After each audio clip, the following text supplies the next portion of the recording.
Graça e paz, amados e amadas, aqui é Kátia Rios e nós estamos no Salmo número 11.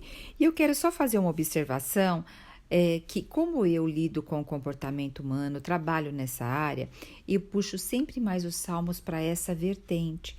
Mas amados e amadas, levam sempre a presença do Senhor. A verdade está na palavra e no Senhor. Então, tudo que eu falar, levem a presença do Pai, tá? E vamos ver esse salmo aqui. Não se sabe, os comentaristas não se sabe quando foi escrito. A gente sabe que foi Davi que escreveu, mas a gente não sabe o contexto real que foi escrito. Parece que é um contexto onde ele tinha que fugir. E nós temos dois contextos na palavra que deixa bem claro que ele fugia quando fugia ali de Saul e quando ele fugiu do seu filho Absalão. E também a palavra nos leva a ver que Davi passou por muitas crises na vida dele. Logo muito jovem, a palavra deixa assim algumas pistas para nós que a família dele não tinha ele em tão alto preço, porque a gente vê que ele foi esquecido ali, não foi chamado, e que os irmãos tinham um falar rude para ele. Então ele já tinha aí uma crise de não se sentir tão pertencente à família, de se sentir já um tanto de lado. Né? E isso é uma dor muito grande quando a gente percebe que a nossa família fica de lado. E a gente já percebe que Davi já era um menino que tocava a harpa e confiava no Senhor, a tal ponto que ele falou aquelas palavras para Golias. Então você vê que muitas vezes a gente acredita que as crises, o sofrimento é para nos levar para um papel de vítima, mas Deus quer nos fazer mais fortes. Davi, ele aproveitava as crises dele para crescer no Senhor, para ter intimidade com Deus. E ali naquele momento lá, a música, o olhar, o contemplar Deus na natureza, era uma forma dele ter grande intimidade com o Senhor e crescer. Sabe por quê, amadas e amados? Como que a gente enfrenta as dificuldades? Mediante os recursos que nós temos dentro de nós, quando nós aproveitamos os recursos no tempo da bonança. Davi ali, junto com as ovelhas, provavelmente tinha essa dor da rejeição, mas ali ele tinha intimidade, foi tendo recursos de ter intimidade com o Senhor. A palavra do Senhor também fala que nos fará lembrar quando nós tivermos que falar algo. Eu só posso lembrar daquilo que foi depositado dentro de mim.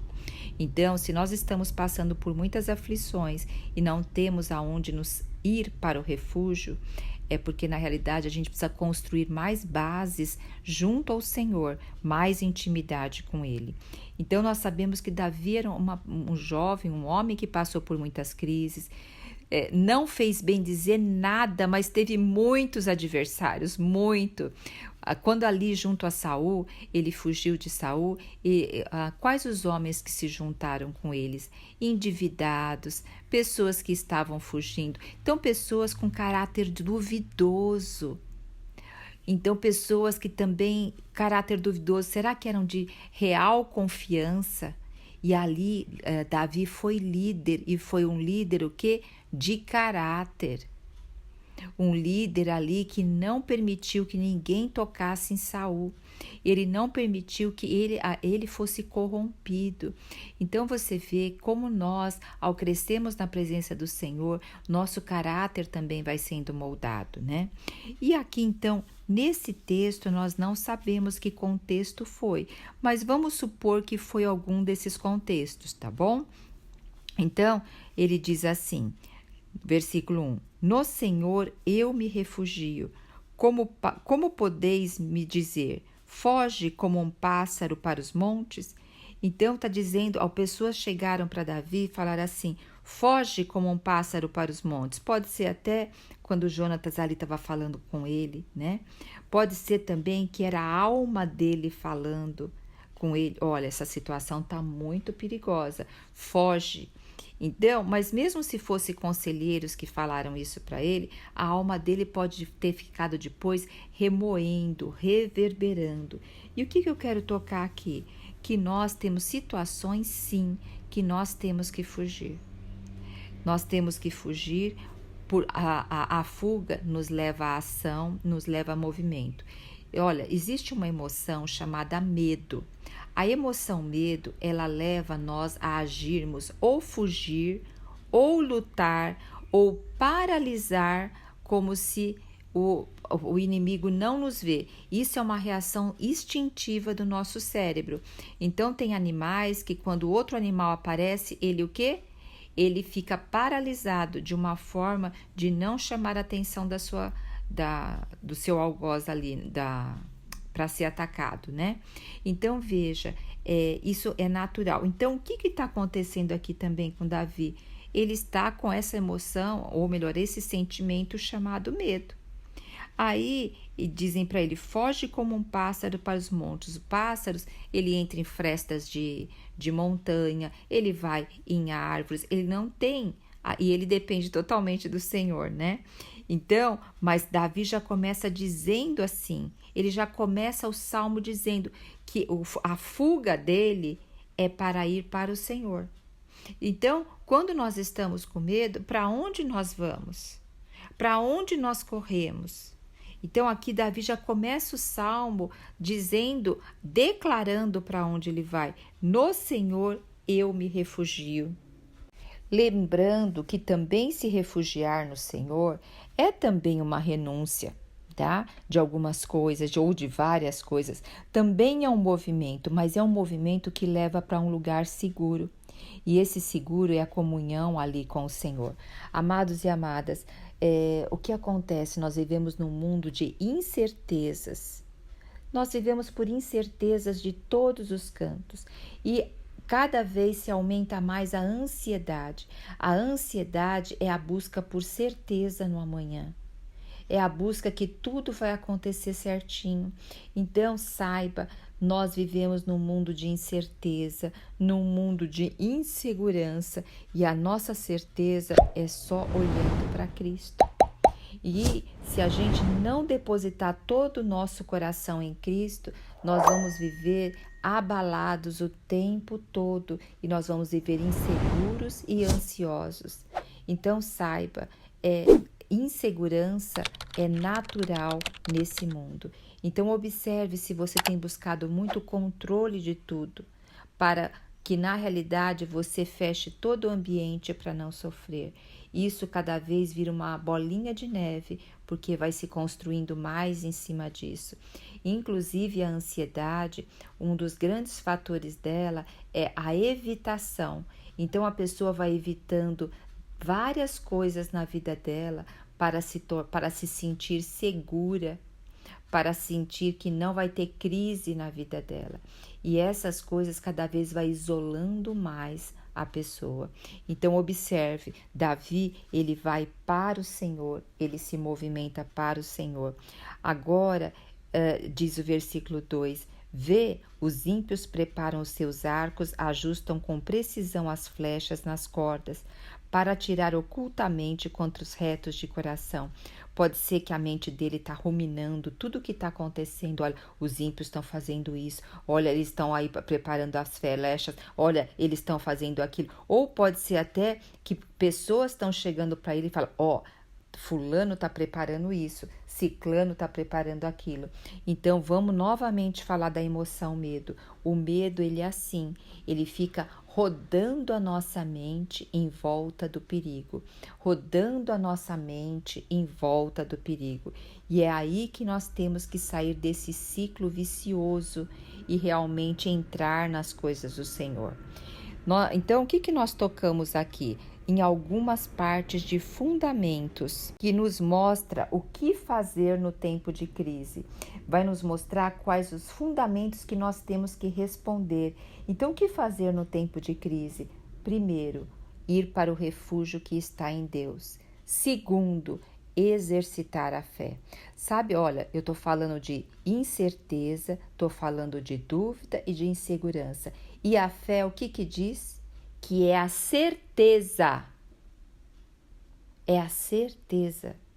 Então, nós temos que usar um outro órgão. Não é mais os nossos órgãos dos sentidos naturais que nós temos que lidar com o medo, que nós temos que lidar com o perigo. Nós temos que usar o órgão espiritual, que o que? A fé. E aí colocar o escudo da fé, porque a fé vai nos levar a ter certeza das coisas que não se veem.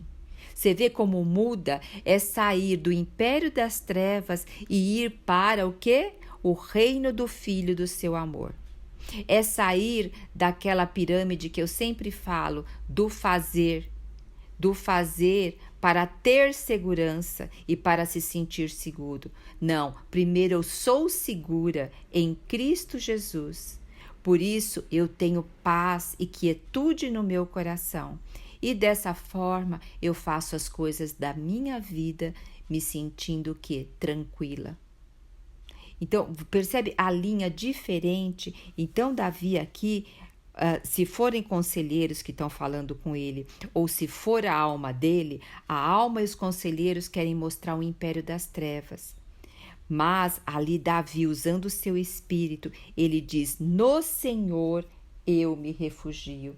Então, o que fazer em tempo de crise? Se refugiar no Senhor e usar a fé, que é um órgão que não tem nada a ver com os nossos órgãos que estão apalpando, vendo e ouvindo e sentindo. E dentro da crise tem o que nós acabamos de falar, o medo. E o medo vai querer levar o controle. E também aí a mesma resposta nós temos, né? A fé, essa intimidade com Deus. O versículo 3 diz assim: se os fundamentos estão destruídos, que pode fazer o justo? Na Bíblia Almeida diz assim: ora, destruídos os fundamentos, que poderá fazer o justo? Então, muitas vezes, a gente vê que os fundamentos mesmo foram destruídos. E a gente quer lutar com as nossas forças, com fundamentos que já estão abalados, fundamentos que na realidade não estão na rocha. Então, amados e amadas, vamos sair de brigas, de desentendimento, dessas intolerâncias, porque na realidade os fundamentos desse mundo, eles não estão alicerçados naquilo que é verdade, né? Mas aqui diz: mas o Senhor está no seu templo sagrado, o Senhor tem seu trono nos céus. Olha como é um olhar diferente, nós estamos transferindo para o reino do Filho do seu amor. Seus olhos, os olhos do Senhor, observam tudo e vê atentamente tudo o que está acontecendo. Olha aqui, ó, o Senhor prova o justo. E eu queria parar um pouquinho nessa frase aqui. No momento da crise, é um momento de provação. Por isso que eu já disse até outras vezes, não permita-se passar pela crise sem não crescer no Senhor. Cresça no Senhor no meio das suas tribulações. Cresça no meio delas, sabe? Tiago, no livro de Tiago, diz assim, que para a gente pedir sabedoria ao Senhor. E a gente sabe que no momento da crise, muitas vezes o nosso olhar ele fica estreito, porque o medo ele tende a tirar o nosso olhar. E lá em Tiago 1,5 diz assim: se algum de vocês tem falta de sabedoria, peça a Deus.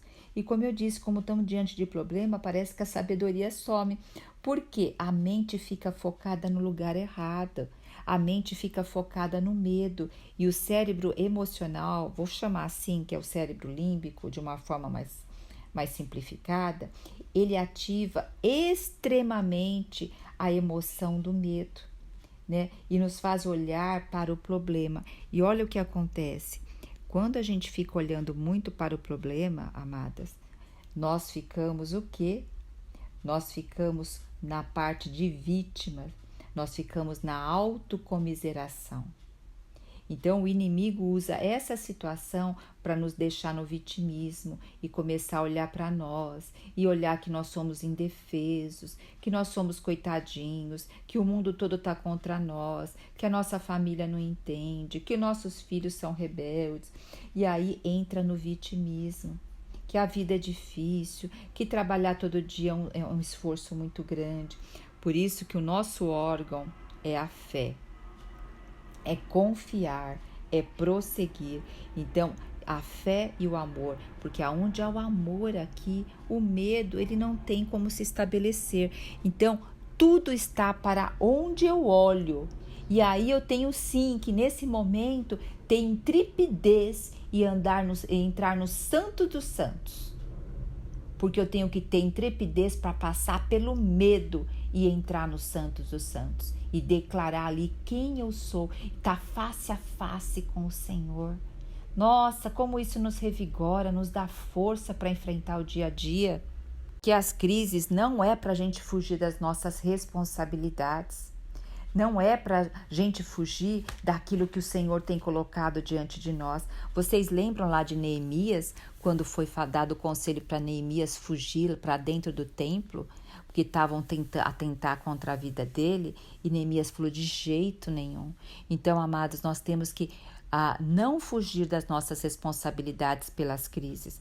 Eu lembro que muitas das minhas orações foram: Senhor, abala tudo em mim que não vai edificar. Que não vai edificar, que não vai me levar para um propósito, com uma visão, com uma missão e uma visão. E uma vez eu orando mais ou menos parecido com isso, eu não me lembro diretamente com o que foi, mas uma pessoa depois da oração chegou para mim e falou assim: esses tipos de oração é perigoso, porque muitas vezes eu vi pessoas já orando assim e acontecendo isso com a família, de morrer filho, morrer isso. Eu falei: amado, o Senhor conhece meu coração. Eu quero ter um coração puro na presença dele. Então, todas essas emoções que muitas vezes me dominam, de medo, de insegurança, de me sentir vítima, de me sentir humilhada, de sentir tristeza, eu quero que o Senhor venha abalar, sim. Sabe, não é pecado a gente ter medo, ter tristeza, até muitas vezes ter vergonha.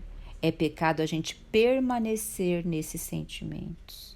É pecado a gente ficar longo tempo neles, porque eles vão levar nossa pessoa para o vitimismo, para a autocomiseração, e isso vai paralisar a vida de Deus em nós. E isso ainda vai afetar todos os que estão ao nosso derredor. Então, amados e amadas, por isso que o nosso Deus é o Deus de amor, e Ele nos dá a armadura para nós realmente superarmos o dia mal e sairmos revigorado dessa época. Vai continuar dizendo que o Senhor odeia toda essa parte que o ímpio faz, o pecado, né? Diz o 6 que sobre os ímpios Deus fará chover brasas ardentes e enxofre. Isso nos faz lembrar lá de Sodoma e Gomorra, né?